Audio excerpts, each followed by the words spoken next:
আশ নাই মানে হচ্ছে প্রেমের প্রথম পর্ব, চেনা জানা হয়ে ওঠা। উর্দু কবিতায় যেটা হয় যে মৃত্যুর পর কবি দেখেন যে প্রেমিক ধুলো হয়ে যায়।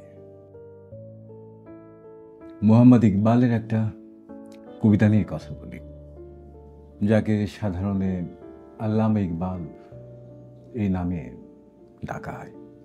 ওনার বালে জিব্রিল নামে একটা কাব্যগ্রন্থ আছে, যা বাংলা মানে হচ্ছে জিব্রাইলের ডানা। জিব্রাইলকে বলা হয় জিব্রিল আমিন। উনি খুদার কাছ থেকে বার্তা বহন করে নিয়ে আসেন, যে বার্তার মধ্যে দ্বিধা নেই, যে বার্তার মধ্যে শব্দ এবং অর্থের মাঝখানে দ্বন্দ্ব থাকে না। তো কাব্যগ্রন্থ থেকেই নেয়া এই গজলটা গাওয়া হয়েছে। গাওয়ার সময় প্রথমে একটা রুবাই বলা হয়, ওটা বালে জিব্রিল থেকে নেওয়া। বলা হচ্ছে যে পরিশাঁ কারোবারে আশনাই,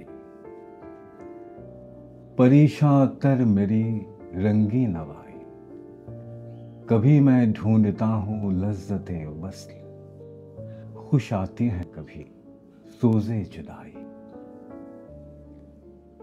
परीशा মানে হচ্ছে এলোমেলো, বিভ্রান্ত। পরিশা কারোবারে আশনাই, আশনাই মানে হচ্ছে প্রেমের প্রথম পর্ব, চেনা জানা হয়ে ওঠা। ইকবাল বলছেন যে পরিশা কারোবারে আশনাই, এই চেনা জানার যে কারবার, সে কারবার এলোমেলো হয়ে আছে। তার থেকেও এলোমেলো হয়ে আছে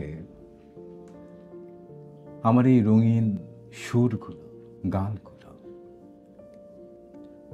কবি मैं ढूंढता हूँ लज्जते वस्ल, কখনো আমি খুঁজি মিলনের আনন্দ। খুশ আতে হ্যাঁ কভি সোজে জুদাই, কখনো এই যে বিরহের আগুন, বিরহের উত্তাপ, এই বিরহের উত্তাপটাই বেশি ভালো লাগে। গজলটার প্রথম শের, পরেশান হোকে মেরি খাক आखिर दिल न बन जाए, परेशान होके मेरी खाक आखिर दिल न बन जाए, जो मुश्किल है या रब फिर वही मुश्किल न बन जाए। परेशा हवा মানে এলোমেলো হয়ে থাকা, বিভ্রান্ত হয়ে থাকা, যেটা ঠিক যেমন থাকা উচিত তেমন না থাকা। ঘরের মধ্যে যখন আপনি বলেন যে ঘরটা এলোমেলো হয়ে আছে, মানে ঘরের যেখানে যেটা থাকা উচিত সেখানে ওটা নেই, এজন্য এটা এলোমেলো হয়ে থাকে। একে বলে পরিশা হোনা। ঠিক যেমন আমরা বলি যে পেরেশান হয়ে আছি, বাংলাতেও ব্যবহার করি, মানে মানসিক স্থিরতা নেই, অস্থির লাগছে। পরিশা হোনা, এলোমেলো হয়ে থাকা, বিভ্রান্ত হয়ে থাকা।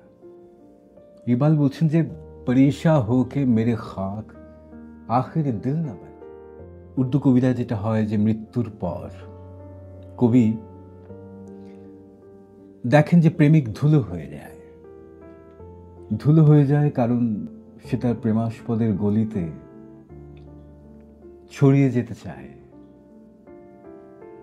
আসতে যেতে সে গলি ধরে প্রেমাস্পদ হেঁটে যাবে যখন, প্রেমিক যদি ধুলি হয়ে সেই গলির মাঝে ছড়িয়ে যেতে পারে, তাহলে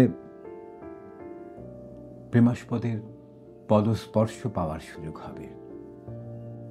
আবার সেটাও সবসময় ঠিক না। যেমন মীর তকি মীর তার শেরের মধ্যে বলছেন যে দূর बैठा गुबारे मीर उससे, दूर बैठा गुबारे मीर उससे, इश्क बिन ये अदब नहीं आता।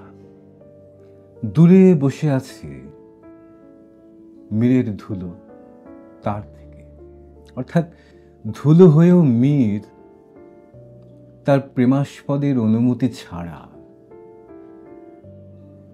প্রেমাস্পদের ডাক ছাড়া তার পদস্পর্শ করতেও রাজি নন। দূরে বসে আছে মীরের ধুলো। কেন? মীর বলছেন, ইশক বিন ইয়ে আদব নেই আতা। প্রেম ছাড়া এমন আদব, এমন শিষ্টতা কোত্থেকে আসবে? প্রেমের মধ্যে শিষ্টতা লাগে। মরে গিয়ে ধুলো হয়ে তার গলির মাঝে ছড়িয়ে গিয়েও দূরে গিয়ে বসে থাকে প্রেমিকের ধুলো। যদি প্রেমাস্পদ নিজে গিয়ে স্পর্শ না করেন, ওই অশিষ্টতা প্রেমিকের ধুলো করবে না।